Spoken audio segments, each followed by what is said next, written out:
We have a featured speaker who will kick things off for us. His name is Chris. Chris Moriarty is the co-founder and the CEO of a company called Flat Planet. Flat Planet is a virtual talent firm. Chris and his family relocated to Makati from Sydney 5 years ago, and he's built an award-winning company focused on high-value, professional-grade Filipino staff for Australian, British, Singaporean, Korean, and American businesses. Okay, good afternoon. Our company is called Flat Planet, and as you can tell from its name, and also if you paid close attention to Mike C's briefing earlier today, thank you Mike, you would no doubt understand that Flat Planet believes in a world without borders. And of course, we are enabled by digital technology. Our business would be impossible if not for the internet. Therefore, Flat Planet lives inside the cracks that have opened up since the great age of digital disruption began.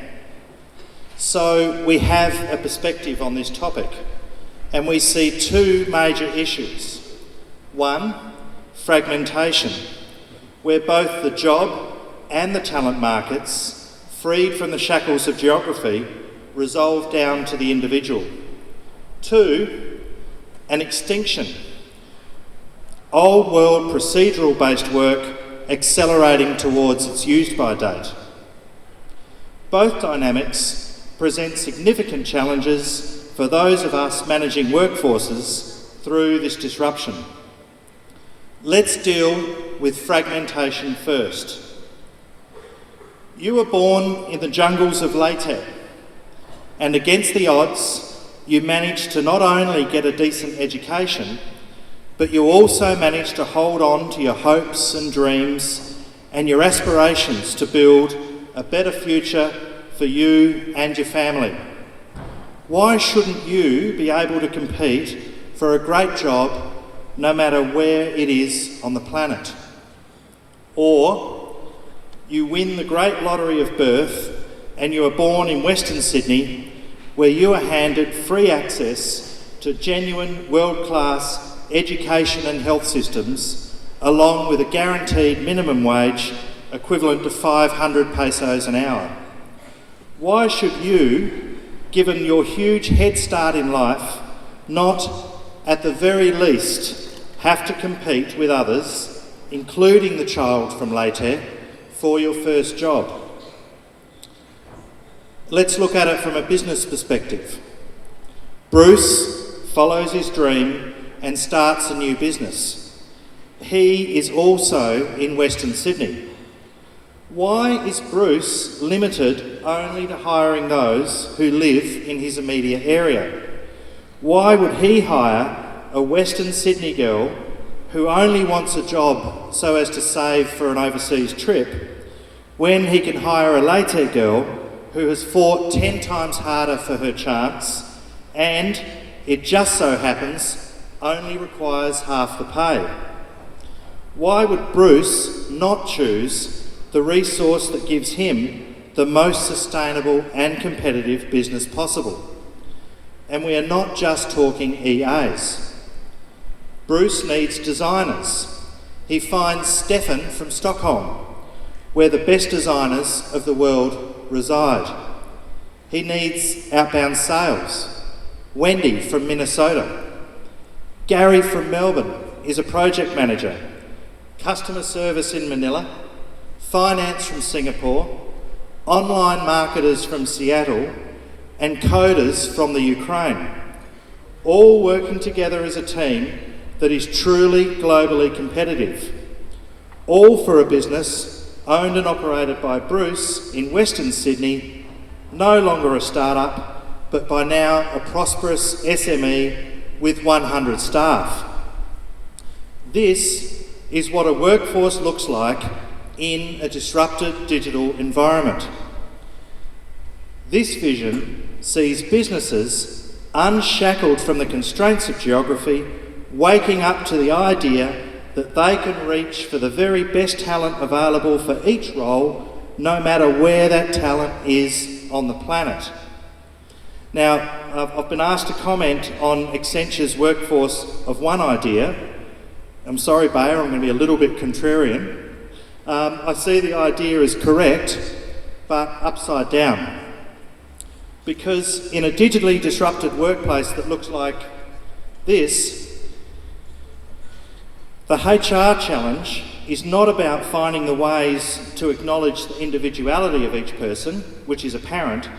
Rather, it is how to bring such a diverse group of individuals together into a single team and a single culture. Let's explore diversity. Remember the very first model we all had to learn in our first unit of HR, Maslow. If I was to criticise workforce of one, I would say that just like so much HR theory, it is pitched squarely at the actualisation layer of Maslow's model and forgets the rest. Just the second of the 5 layers in the model is safety, and this includes security of employment. Can you honestly unfold an HR strategy around actualisation style goals when dealing with a workforce that is employed only on contracts and who happen to live in a society that has no effective social safety net? When you step outside the pockets of privilege that exist inside many advanced economies, a HR manager has to deal with issues further down Maslow's pyramid. And the Philippines is typical of other developing economies. The great mass of workers struggle to and from work, enduring 2 to 3 hour commutes crammed in the back of jeepneys or buses. Young professional women, even those with good jobs for banks and so on, often have no choice but to send their children away into the care of grandparents, and they end up going for months at a time without seeing them.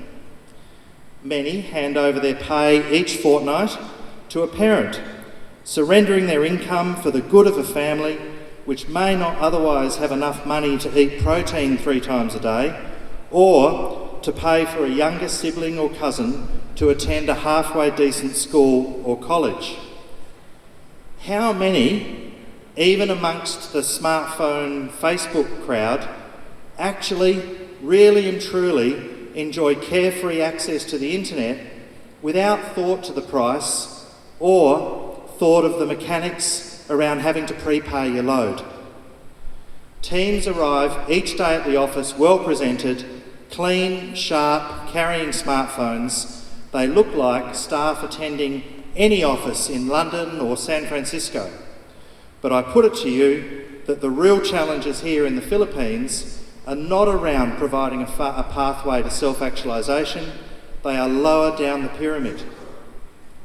But in a disrupted digital workplace where the survival of Bruce's business hangs by a thread in a hyper-competitive market, this incredibly diverse team has to come together and believe in each other if it is to be a truly productive, high-performance team. So what is it that binds all these people together? Well, we believe the answer is very simple. It is all about families and future. What people want, regardless of their culture, their social standing, their generation, their education, is the chance to make a contribution towards the intergenerational task of building a better future for them and for their family. Of course, intergenerational differences do matter. But here, it is not Gen Y and millennials. It is the gap between the first generation office worker and their parents and extended families. We heard the Secretary in the keynote this morning talk about this.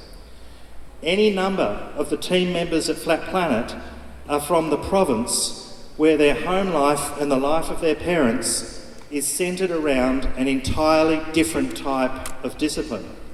The big issue working with first-generation office workers is to help them manage the gap between the life they are now starting to experience and the life and expectations of those they have left at home. In particular, there is a need to work with and convince families to step back just a little bit and make some room so as to allow their pioneer children to truly engage with the opportunities that are on offer across our industry. Stop dragging them back to the old world just as they start to make progress in the new. Especially so, given the challenges these pioneers face staying in the game. And we talk now about the second major factor in digital disruption of the workforce, the demise of procedural work. Michael Porter started banging on about cluster theory around 12 to 15 years ago. Manila is a business process cluster. We're each individually stronger companies for the sake of being in close proximity to our competitors for a whole host of reasons. But clusters work backwards as well and can be negative. For example, Kodak and Xerox, both film technology companies, dominated a film cluster in the city of Rochester. Both companies were so focused on film that they deprioritised digital. Both developed breakthrough digital technologies like the mouse and the WYSIWYG interface, but sold these digital patents to focus on their film-based core. Kodak is now completely dead. The BPO industry is, in many instances, the business procedures outsourcing industry. Huge workforces dedicated to doing low-value, repetitive tasks. However, we are lucky. We live in a museum. The Philippine domestic economy shines a spotlight on how much business in advanced economies have changed. The Philippines' domestic economy reminds me of Australia in the 1970s. There are lots of relics of a long-gone age, like checkbooks, paper-based forms, carbon paper. Flat Planet owns a typewriter. Likewise, the customer service experience on the street here is reminiscent of this long-gone age, where red tape and rigid procedures triumph over common sense and innovation. I see a major reason for this being, as Sudev from IDC mentioned in his presentation earlier, many domestic firms are not computerised to anything like the extent that is now normal for the US or Australia. And as a result, a lot of processes are still done manually by way of procedure manuals that, by their very nature, lack when it comes to responsiveness, transparency, and flexibility. The domestic economy here highlights the true value of digital disruption to advanced economies. Things are easier, service levels higher, life more enjoyable, workers, processes, and companies are more transparent and accountable. But most importantly, workers can shift their focus from procedural work and instead focus on process, which means delivering outcomes and problem solving, which incidentally takes us back to Maslow and actualisation. As the pace of automation accelerates in advanced economies, especially now with the rise of robotics, hundreds and thousands of procedural jobs that today underpin much of the BPO industry are at risk, regardless of the labour arbitrage opportunities available. Now, for BPO companies, this is not a problem because, and as we've talked about a lot today, we can always evolve away from human services and towards automated business services. And, as we've heard today, most of the companies here are already thinking this way and have already started the transition. But for the human resources involved in this and the HR professionals that manage them, this transition presents major challenges.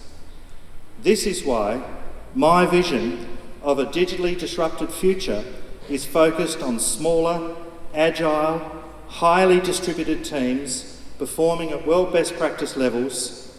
This is why I don't necessarily see huge 5,000 seat centres performing just one uniform repetitive task like processing insurance claims. The challenge in a world without borders, in a world riven by digital disruption, is not only about bringing people together, it is about moving people up the value chain, to move teams out of procedural work and into true outcome-oriented process. Miss the transition and, as the value of procedural work decreases, so too does the power of your unifying culture. And if you can't unify your team, you lose the ability to compete. Your culture, your strategy, your focus, your position in the market all have to be in alignment. At Flat Planet, we believe we are in the business of creating opportunity for others through our example. Each team member is an ambassador for professional Filipino culture. Don't send your jobs here because we are cheap. Send them when you believe that we are the best at what we do. We are professional, we are committed to each other, but also to ourselves. Each of us, individually, to do the best we can and to be the best we can at any moment in time. All of us together, working to build a better future for ourselves, for our families, for each other, and for the Philippines. Thank you.